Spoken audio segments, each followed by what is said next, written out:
Estás escuchando Mesilá, el devocional semanal donde buscamos prepararte el camino y profundizar tu relación con Dios. Soy tu anfitrión, Luigi González, y te quiero dar la bienvenida.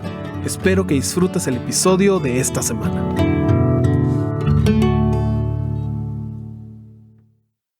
Feliz Año Nuevo y bienvenidos al 2025. Gracias por acompañarnos en este devocional en el cual estamos hablando de cosas que nos acercan a Dios. Si es la primera vez que lo escuchas, cada mes tenemos una nueva serie. Hablamos de un personaje, de un libro de la Biblia o de temas variados a fin de poder quitar los obstáculos que nos impiden acercarnos a Dios y tener una relación saludable con Él. Y siempre es difícil escoger un tema para empezar el año, porque todos están hablando de metas, de todas las cosas que quieren retomar, y se puede sentir todo muy motivacional. Muy, este año va a ser diferente, y todo lo puedo. Y a pesar de que no es malo tener estos pensamientos, a veces pone mucho el enfoque en nosotros, en yo. Y la verdad es que no siempre las cosas salen como yo quiero, o como yo planeo. Es más, hasta parece que nos pasan cosas malas sin razón alguna. Y realmente de eso se trata la serie de este mes. Se llama La Pregunta del Justo. Y vamos a estar estudiando el libro de Job. Es uno de mis libros favoritos de toda la Biblia porque hace una pregunta muy importante para el día de hoy. Y es, ¿qué pasa cuando una persona justa está sufriendo? Antes de meternos a qué significa esto, hay que aclarar algo. Si la pregunta fuera simplemente, hey, ¿por qué tenemos que sufrir? ¿Por qué pasamos por dolor? Realmente la respuesta es algo simple. Y es que estamos en un mundo donde hay pecado. Ya sea nuestro pecado que nos hace actuar de formas que tienen consecuencias para nosotros, o que alguien peca en nuestra contra, es fácil entender por qué existe el dolor. Porque estamos quebrados y porque queremos nuestra voluntad por encima de la de Dios. Además de eso, a veces hay sufrimiento porque simplemente no somos listos. Por ejemplo, si a un niño se le dice no vayas a jugar cerca de la estufa porque está caliente, y luego ese niño va y se quema, realmente no es una conversación profunda acerca del pecado en el mundo.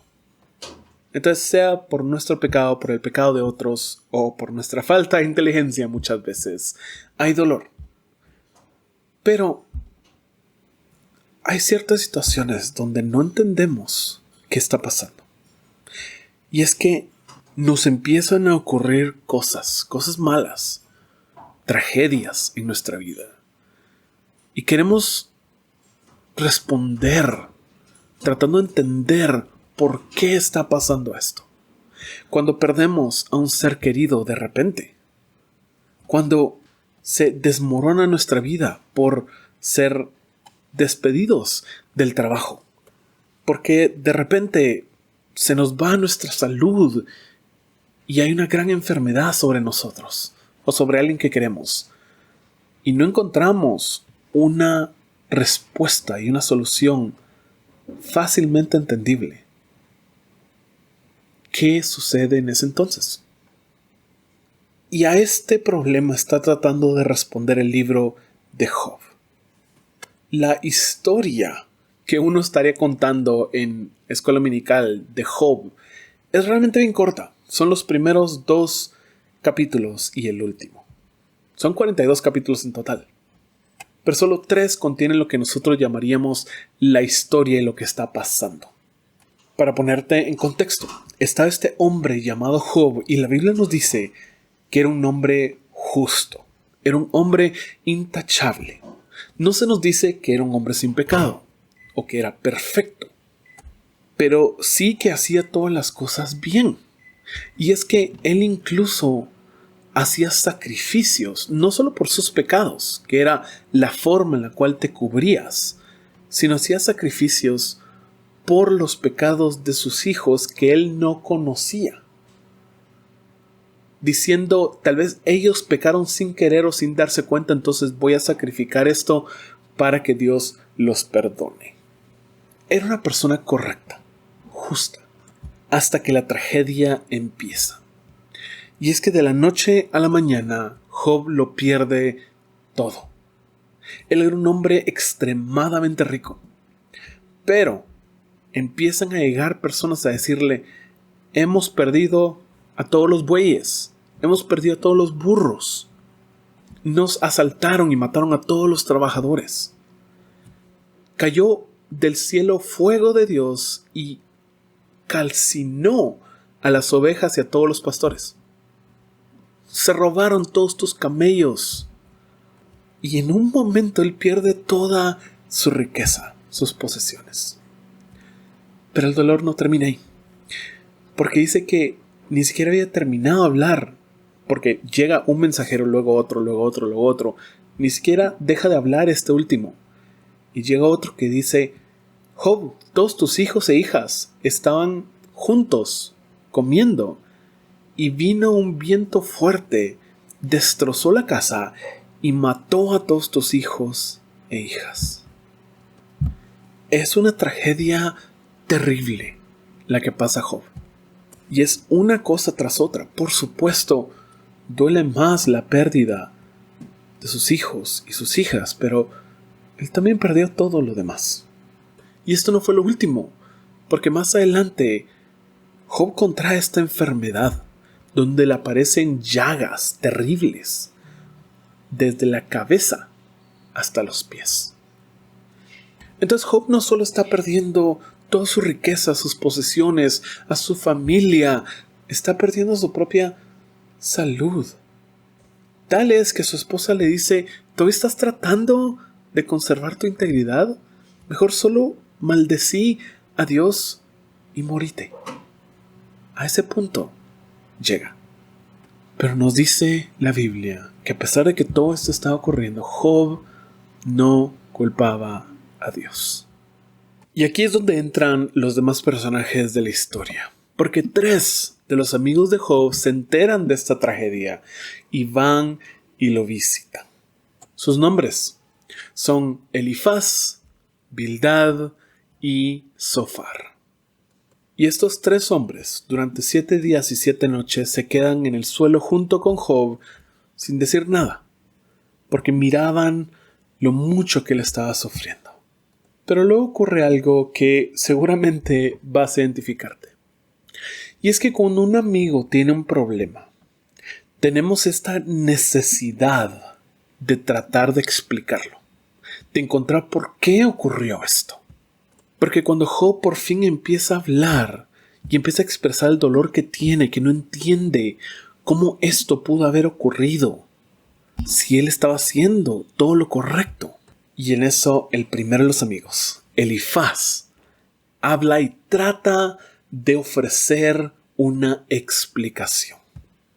Para Elifaz, todo esto, la tragedia de Job, es realmente un castigo. Y quiero leerte el pasaje de su primera respuesta, porque dice, entonces Elifaz, el temanita, respondió a Job, ¿podrías ser paciente y permitirme que te diga unas palabras? Pues, ¿quién podría quedarse callado? Antes alentabas a mucha gente y fortalecías a los débiles. Tus palabras daban apoyo a los que caían. Animabas a los de rodillas temblorosas. Sin embargo, ahora que las desgracias te acosan, te desanimas. Te llenas de miedo cuando te afectan a ti. ¿No te da confianza tu reverencia a Dios? ¿No te da esperanza tu vida de integridad? Detente a pensar. ¿Mueren los inocentes? ¿Cuándo han sido destruidos los justos? La experiencia me dice que los que siembran problemas y cultivan el mal, eso cosecharán. Un soplo de Dios los destruye y se desvanecen con una ráfaga de su enojo. Job capítulo 4, 1 al 9. ¿Qué está tratando de decir Elifaz? Está diciendo, Job, según mi experiencia, Si algo malo le pasa a alguien es porque esa persona hizo algo malo. Los que cosechan problemas es porque sembraron problemas. Por lo tanto, algo debiste hacer para merecer esto. Esto realmente es un castigo, Job.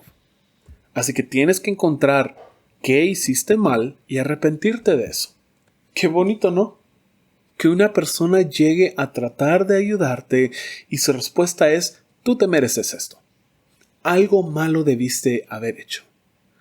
Y seguramente lo has escuchado o tal vez incluso se lo has dicho a alguien. Por nuestra necesidad de querer explicarlo, de que las cosas estén bajo nuestro control.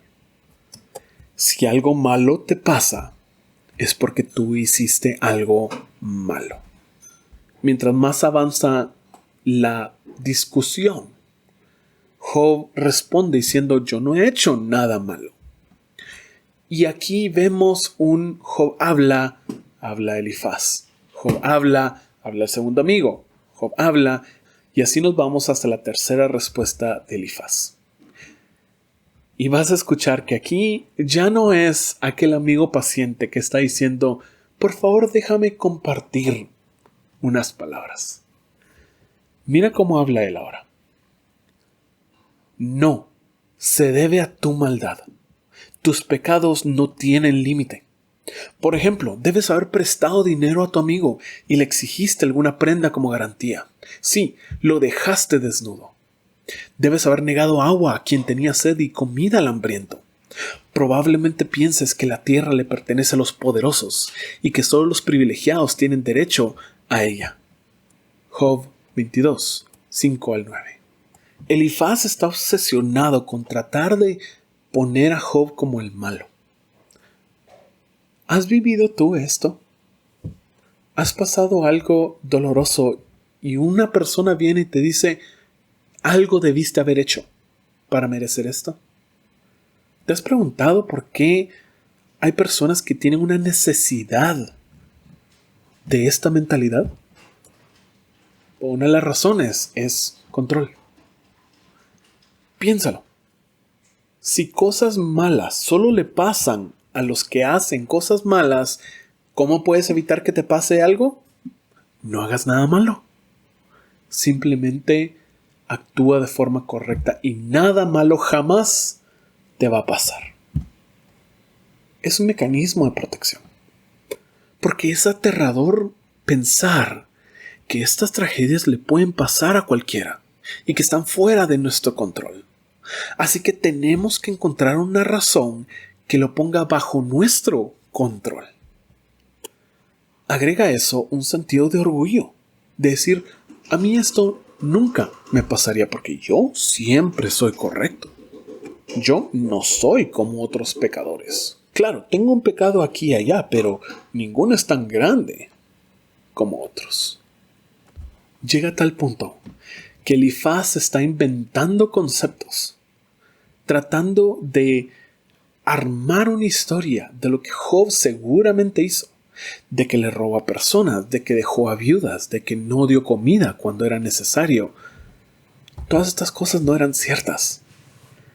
Y él constantemente está hablando de este pecado secreto. Y es un concepto que hoy es muy popular. Si algo malo te pasa, seguramente algún pecado secreto has de tener. ¿Por qué te hablo de todo esto? ¿Cuál es el punto de hablar de esta mentalidad que tiene Elifaz? Bueno, porque al final del libro se nos demuestra que ni Elifaz ni ninguno de los otros dos amigos tienen la razón. Al final se nos dice que esta mentalidad de Elifaz, que parece tener un poco de sentido, no es la correcta en este momento. Esta tragedia no es un castigo de Dios. Y esto es importante reconocer porque Dios no es como nosotros. No que Dios no castigue jamás, sino que los castigos de Dios vienen asociados con pecados. Dios nos enseña cómo vivir y por lo tanto no nos va a castigar de la nada, especialmente cuando no hemos hecho nada incorrecto. Esto viene de nuestra mentalidad, que tal vez crecimos o tenemos hijos a los cuales nos enojan, así que por lo tanto los vamos a castigar, sin explicarles por qué, sin enseñarles, como forma de expresar nuestra ira. Nosotros castigamos y hemos recibido castigos injustos. Y por eso pensamos que cuando algo malo nos pasa, Dios nos está castigando. Y si yo no entiendo por qué me está castigando, entonces seguramente he de tener algo secreto, escondido, por ahí metido, y Dios me está castigando por eso. Ese no es Dios. Ese no es Dios.